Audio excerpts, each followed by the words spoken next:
Kejadian 17.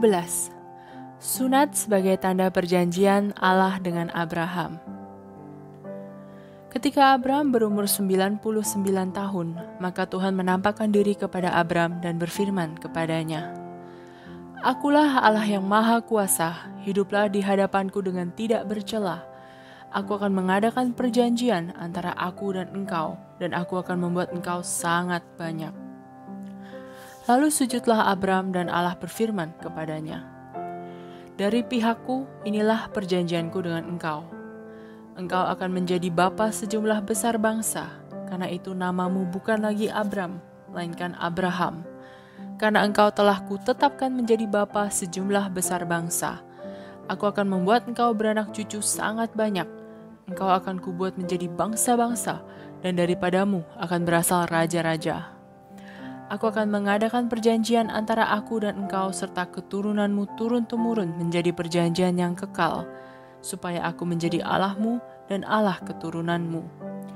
Kepadamu dan kepada keturunanmu akan kuberikan negeri ini yang kau diami sebagai orang asing, yakni seluruh tanah Kanaan akan kuberikan menjadi milikmu untuk selama-lamanya, dan aku akan menjadi Allah mereka."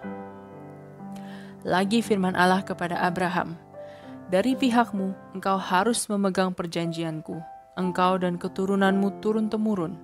Inilah perjanjianku yang harus kamu pegang, perjanjian antara aku dan kamu serta keturunanmu, yaitu setiap laki-laki di antara kamu harus disunat. Haruslah dikerat kulit katanmu, dan itulah akan menjadi tanda perjanjian antara aku dan kamu. Anak yang berumur 8 hari haruslah disunat, yakni setiap laki-laki di antara kamu, turun-temurun, baik yang lahir di rumahmu maupun yang dibeli dengan uang dari salah seorang asing, tetapi tidak termasuk keturunanmu. Orang yang lahir di rumahmu dan orang yang engkau beli dengan uang harus disunat. Maka dalam dagingmu lah perjanjianku itu menjadi perjanjian yang kekal. Dan orang yang tidak disunat, yakni laki-laki yang tidak dikerat kulit katannya, maka orang itu harus dilenyapkan dari antara orang-orang sebangsanya. Ia telah mengingkari perjanjianku." Selanjutnya Allah berfirman kepada Abraham, "Tentang istrimu Sarai, janganlah engkau menyebut dia lagi Sarai, tetapi Sarah, itulah namanya. Aku akan memberkatinya, dan daripadanya juga aku akan memberikan kepadamu seorang anak laki-laki. Bahkan aku akan memberkatinya, sehingga ia menjadi ibu bangsa-bangsa. Raja-raja bangsa-bangsa akan lahir daripadanya." Lalu tertunduklah Abraham dan tertawa, serta berkata dalam hatinya, "Mungkinkah bagi seorang yang berumur 100 tahun dilahirkan seorang anak? Dan mungkinkah Sarah yang telah berumur 90 tahun itu melahirkan seorang anak?" Dan Abraham berkata kepada Allah, "Sekiranya Ismail diperkenankan hidup di hadapanmu." Tetapi Allah berfirman, "Tidak, melainkan istrimu Sarahlah yang akan melahirkan anak laki-laki bagimu, dan engkau akan menamai dia Ishak, dan aku akan mengadakan perjanjianku dengan dia menjadi perjanjian yang kekal untuk keturunannya. Tentang Ismail, aku telah mendengarkan permintaanmu. Ia akan kuberkati, kubuat beranak cucu dan sangat banyak. Ia akan memperanakkan 12 raja, dan aku akan membuatnya menjadi bangsa yang besar. Tetapi perjanjianku akan kuadakan dengan Ishak, yang akan dilahirkan Sarah bagimu tahun yang akan datang pada waktu seperti ini juga." Setelah selesai berfirman kepada Abraham, naiklah Allah meninggalkan Abraham.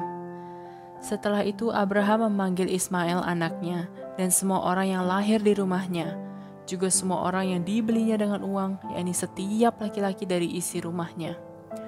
Lalu ia mengerat kulit katan mereka pada hari itu juga, seperti yang telah difirmankan Allah kepadanya. Abraham berumur 99 tahun ketika dikerat kulit katannya, dan Ismail anaknya berumur 13 tahun ketika dikerat kulit katannya. Pada hari itu juga Abraham dan Ismail anaknya disunat. Dan semua orang dari isi rumah Abraham, baik yang lahir di rumahnya maupun yang dibeli dengan uang dari orang asing, disunat bersama-sama dengan dia. Kejadian 18. Allah mengulangi menjanjikan seorang anak laki-laki kepada Abraham. Kemudian Tuhan menampakkan diri kepada Abraham dekat pohon tarbantin di Mamre, sedang ia duduk di pintu kemahnya waktu hari panas terik. Ketika ia mengangkat mukanya, ia melihat 3 orang berdiri di depannya. Sesudah dilihatnya mereka, ia berlari dari pintu kemahnya menyongsong mereka, lalu sujudlah ia sampai ke tanah, serta berkata, "Tuanku, jika aku telah mendapat kasih Tuanku, janganlah kiranya lampaui hambamu ini. Biarlah diambil air sedikit, basuhlah kakimu dan duduklah beristirahat di bawah pohon ini. Biarlah ku ambil sepotong roti, supaya tuan-tuan segar kembali. Kemudian bolehlah tuan-tuan meneruskan perjalanannya, sebab tuan-tuan telah datang ke tempat hambamu ini." Jawab mereka, "Perbuatlah seperti yang kau katakan itu." Lalu Abraham segera pergi ke kemah mendapatkan Sarah serta berkata, "Segeralah, ambil 3 sukat tepung yang terbaik, remaslah itu dan buatlah roti bundar." Lalu berlarilah Abraham kepada lembu sapinya. Ia mengambil seekor anak lembu yang empuk dan baik dagingnya dan memberikannya kepada seorang bujangnya, lalu orang ini segera mengolahnya. Kemudian diambilnya dadih dan susu serta anak lembu yang telah diolah itu, lalu dihidangkannya di depan orang-orang itu, dan ia berdiri di dekat mereka di bawah pohon itu, sedang mereka makan. Lalu kata mereka kepadanya, "Di manakah Sarah istrimu?" Jawabnya, "Di sana, di dalam kemah." Dan firman-Nya, "Sesungguhnya aku akan kembali tahun depan mendapatkan engkau. Pada waktu itulah Sarah istrimu akan mempunyai seorang anak laki-laki." Dan Sarah mendengarkan pada pintu kemah yang di belakangnya. Adapun Abraham dan Sarah telah tua dan lanjut umurnya, dan Sarah telah mati haid. Jadi tertawalah Sarah dalam hatinya, katanya, "Akan berahikah aku setelah aku sudah layu, sedangkan tuanku sudah tua?" Lalu berfirmanlah Tuhan kepada Abraham, "Mengapakah Sarah tertawa dan berkata, 'Sungguhkah aku akan melahirkan anak sedangkan aku telah tua?' Adakah sesuatu apapun yang mustahil untuk Tuhan?" Pada waktu yang telah ditetapkan itu tahun depan, aku akan kembali mendapatkan engkau. Pada waktu itulah Sarah mempunyai seorang anak laki-laki." Lalu Sarah menyangkal, katanya, "Aku tidak tertawa," sebab ia takut. Tetapi Tuhan berfirman, "Tidak, memang engkau tertawa." Doa syafaat Abraham untuk Sodom. Lalu berangkatlah orang-orang itu dari situ dan memandang ke arah Sodom, dan Abraham berjalan bersama-sama dengan mereka untuk mengantarkan mereka. Berpikirlah Tuhan, apakah aku akan menyembunyikan kepada Abraham apa yang hendak kulakukan ini? Bukankah sesungguhnya Abraham akan menjadi bangsa yang besar serta berkuasa, dan oleh dia segala bangsa di atas bumi akan mendapat berkat?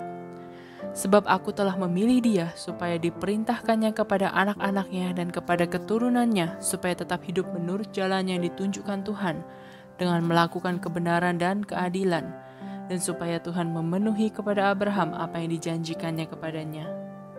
Sesudah itu berfirmanlah Tuhan, "Sesungguhnya banyak keluh kesah orang tentang Sodom dan Gomora, dan sesungguhnya sangat berat dosanya. Baiklah aku turun untuk melihat apakah benar-benar mereka telah berkelakuan seperti keluh kesah orang yang telah sampai kepadaku atau tidak. Aku hendak mengetahuinya." Lalu berpalinglah orang-orang itu dari situ dan berjalan ke Sodom. Tetapi Abraham masih tetap berdiri di hadapan Tuhan. Abraham datang mendekat dan berkata, "Apakah engkau akan melenyapkan orang benar bersama-sama dengan orang fasik? Bagaimana sekiranya ada 50 orang benar dalam kota itu? Apakah engkau akan melenyapkan tempat itu? Dan tidakkah engkau mengampuninya karena ke-50 orang benar yang ada di dalamnya itu?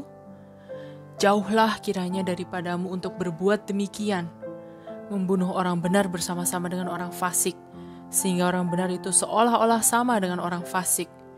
Jauhlah kiranya yang demikian daripadamu. Masakan hakim segenap bumi tidak menghukum dengan adil?"